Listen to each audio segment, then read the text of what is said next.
సికింద్రాబాద్ కన్వీనర్గా ఉంటూ కన్వీనర్గా ఉంటూ సికింద్రాబాద్ పార్లమెంట్ నియోజకవర్గాన్ని దగ్గరుండి గెలిపించుకోగలిగారు.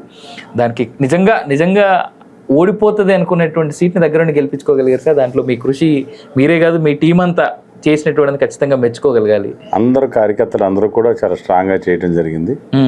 బయట వాళ్ళు మోడీ గారు హవా ఒకటి ఎక్కువ బాగా మాకు తోడ్పడింది.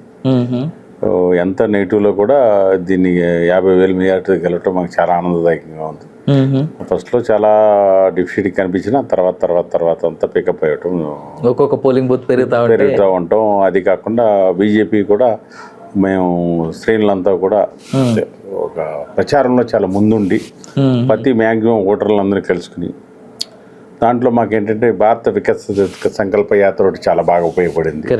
ప్రతి వీధిలో ప్రతి కార్యకర్తను కలుసుకోవటం దాని విధంగా మేము బాగా ముందంజకు వచ్చి 50,000 మెజార్టీతో కిషన్ రెడ్డి గారిని గెలిపించుకోవడం జరిగింది. సెంట్రల్ మినిస్టర్ గారు రెండోసారి సెంట్రల్ మినిస్టర్, అది మాకు చాలా ఆనందదాయకం. అలాగే స్టేట్ లో కూడా జనరల్ గా 12 వస్తాయని ఎక్స్పెక్ట్ చేసాం. డెఫినెట్ గా అట్లీస్ట్ 10 ఉండింది సార్. 11 డెఫినెట్ గా 11 వస్తాయి అనుకున్నాం. అలాంటిది మాకు ఏంటంటే జహీరాబాద్ ఒకటి, భువనగిరి ఒకటి, వరంగల్ ఒకటి మిస్ అయ్యనమాట. సార్ ఏమై ఉండొచ్చు సార్? ఎందుకంటే 8 దగ్గర మీరు 8 పంచుకున్నారు, కాంగ్రెస్ వాళ్ళు 8 పంచుకున్నారు సమానంగా. అంటే కొన్ని జహీరాబాద్ ఐ థింక్ ఓవర్ కాన్ఫిడెన్స్తో కొంత పోగొట్టినాం. అలాగే ఇక్కడ వచ్చిన భువనగిరి కూడా ప్రత్యేక పరిస్థితుల్లో కొంత ఓటింగ్ అంతా కూడా లాస్ట్ మినిట్లో మేము అనుకున్న విధంగా పడలేదు అన్నమాట. మాకు జనరల్గా ఏమైపోయిందంటే బీజేపీకి పడే ఓటు అంతా కూడా బయటకు వచ్చి ఓటేసే పరిస్థితి కనిపించలా. ఇప్పుడు జనరల్గా ఏంటంటే ఒక వర్గం ఓటు కన్సాలిడేట్ బాగా అయ్యి భువనగిరిలో ఏమైందంటే కొంత మాకు అనుకున్న ఓటింగ్ పడక అది మిస్ అవ్వడం జరిగింది అన్నమాట. అది కూడా మంచి గెలిచే పరిస్థితి. అది కొన్ని లోటుపాట్లు మేము కూడా కొద్ది ఓవర్ కాన్ఫిడెన్స్తో ఉంటాం. కొద్దిగా అదొకటి ఉంది. వరంగల్ ఏంటంటే మాకు బోనస్గా వస్తుంది అనుకున్నాం, అది గెలిచేది మరి చాలా వరకు వేవ్ కనపడింది సార్. వేవ్ కనపడ్డది. ఆ వేవ్ కనపడినంత ఓటింగ్ రాలా. ఇప్పుడు జనరల్గా ఇప్పుడు ఆంధ్రప్రదేశ్ చూసుకోండి 87% ఓటింగ్ అయింది. కరెక్ట్. ఇప్పుడు తెలంగాణలో 60-65 మించిపోవచ్చు కాలేదు. అంటే ఓటింగ్కి జనాలు రాలేదు అంట. ఓటింగ్కి జనాలు వస్తేనే కదా మనం మంచి నాయకుడిని ఎన్నుకునే పరిస్థితి ఉంటుంది. అది మెయిన్ ఎక్కువ ఏంటంటే వాటర్లో ఈ బద్దకొస్తు ఎక్కువ పెరిగిపోవటం, అంటే బాధ్యత లేకపోవటం, అదొకటి బాధాకరంగా ఉంటుంది అన్నమాట. అది పర్టికులర్గా జిహెచ్ఎంసీ పరిధిలో మరీ దారుణంగా ఉంటుంది అన్నమాట. అసలు చదువుకున్న వాళ్ళు ఎవరు కూడా ఓటుకు రావట్లా. ఇప్పుడు ఏంటంటే 2025 నాటికి భారతదేశం 75% యూత్తో నిండిపోతుంది. కరెక్ట్. ఆ యూత్ చాలా బాధ్యతగా ఉంటేనే మన దేశం ముందరికి వెళ్తుంది. అది నేను ఏంటంటే ఎక్కడ చూసినా నేను ప్రతి వాళ్ళని కోరుకునేది అంటే యూత్ని బాధ్యతగా ఉండమంటారు అన్నమాట. ఆ బాధ్యత తెలుసుకోగలిగితే మనం ముందుకెళ్ళగలుగుతుంది, మంచి నాయకుడిని ఎన్నుకోవటం జరుగుతుంది. ఇవన్నీ కూడా కొద్దిగా బాధాకరమైన విషయం మాకు కొద్దిగా. సార్ ఇక్కడ ఇంకొక అంశం ఉంది సార్. ఐ మీన్ మేబీ ఇది ఎంత కరెక్టో మీరు చెప్పాలి.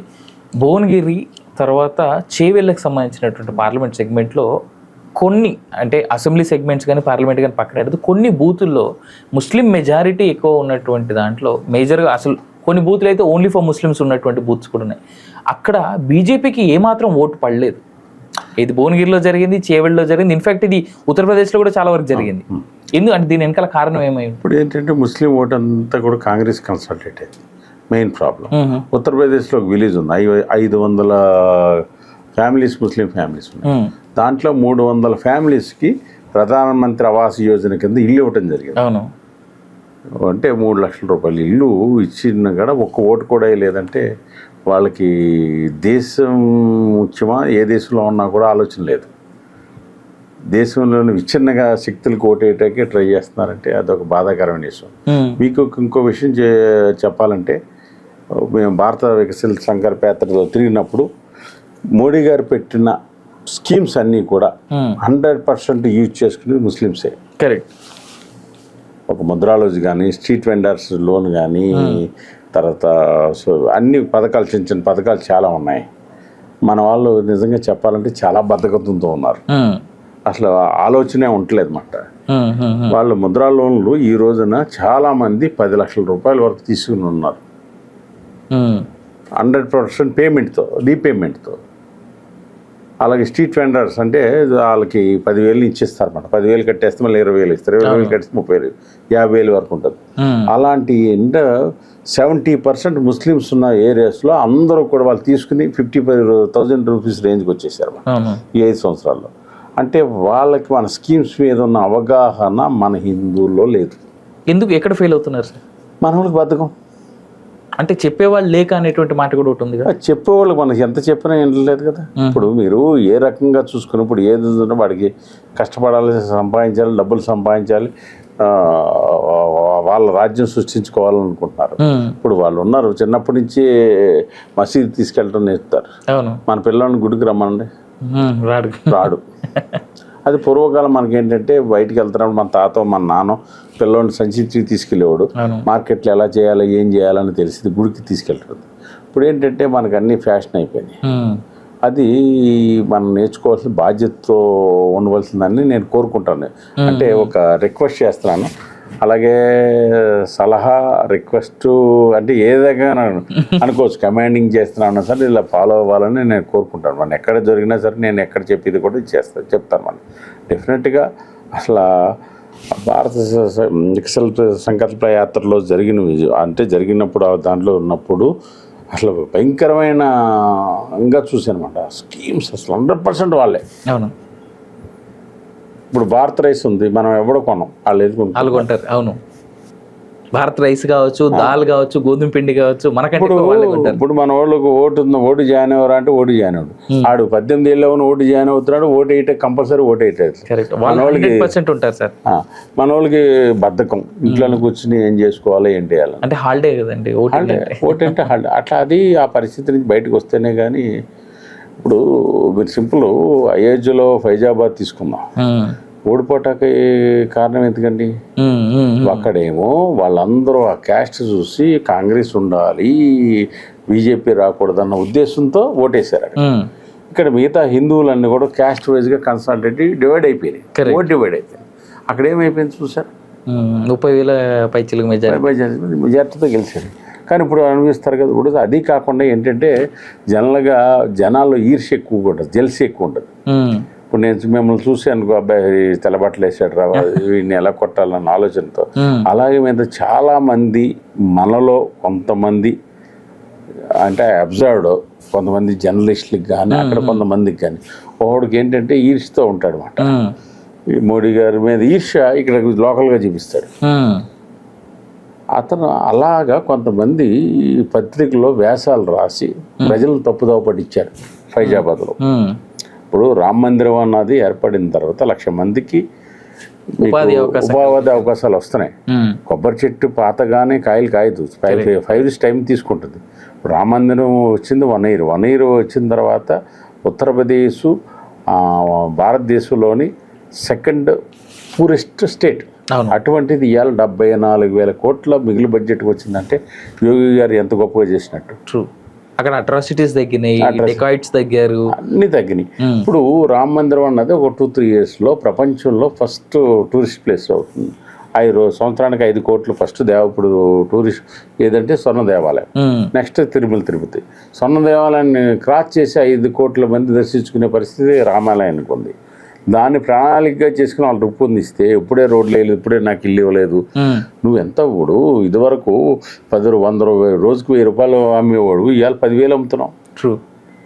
అమ్ముతున్నప్పుడు నువ్వు ఇక్కడ కాకపోతే ఇల్లు ఇంకో చోట కట్టుకో, నీకు ఇక్కడే ఉండాలన్నది ఇల్లు దూరం కట్టుకో, షాప్ ఇక్కడ పెట్టుకో. నీ ఇల్లు ఇవ్వలేదు, నాకు ఇల్లు పడగొట్టేసారు అన్నది నువ్వు కక్ష పెంచుకుంటే అది కరెక్ట్ కాదు కదా.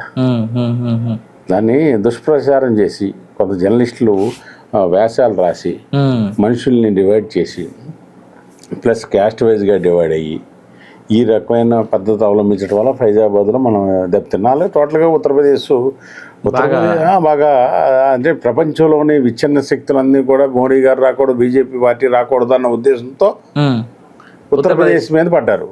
ఉత్తరప్రదేశ్లో ఒక డ్యామేజ్ చేస్తే ఇండియా అంతా డ్యామేజ్ చేసినట్టే బీజేపీని అనుకున్నాం. అలా డ్యామేజ్ చేయగలరు. కానీ మాకు వచ్చింది, మేము గవర్నమెంట్ ఫామ్ చేసాం, డెఫినెట్గా మళ్ళీ సుస్థిరంగా పరిపాలిస్తాం. మళ్ళీ డెఫినెట్గా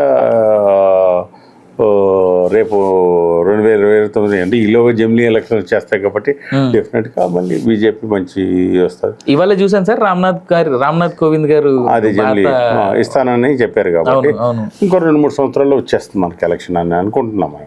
టోటల్గా జమిలీ ఎలక్షన్ అనేసరికి ఒక సంవత్సరం 2029 కాకుండా 2028 27 రావచ్చు. వస్తే టోటల్గా అయితే ఇక్కడ ఒక పెద్ద సమస్య ఉంది సార్. మీ ముందు అయితే బీజేపీ నాయకులందరి ముందు, లేదంటే ఆర్ఎస్ఎస్ ముందు కూడా కావచ్చు. నేను మాట్లాడతా ఆర్ఎస్ఎస్ గురించి నెక్స్ట్ లెవెల్లో వద్దాం. బట్ బీజేపీ ముందు పెద్ద సమస్య సార్, 75 దాటగానే రిటైర్మెంట్ చేసుకోవాలి అనేటువంటి మాట మోడీ గారే తీసుకొచ్చారు ముందుకి.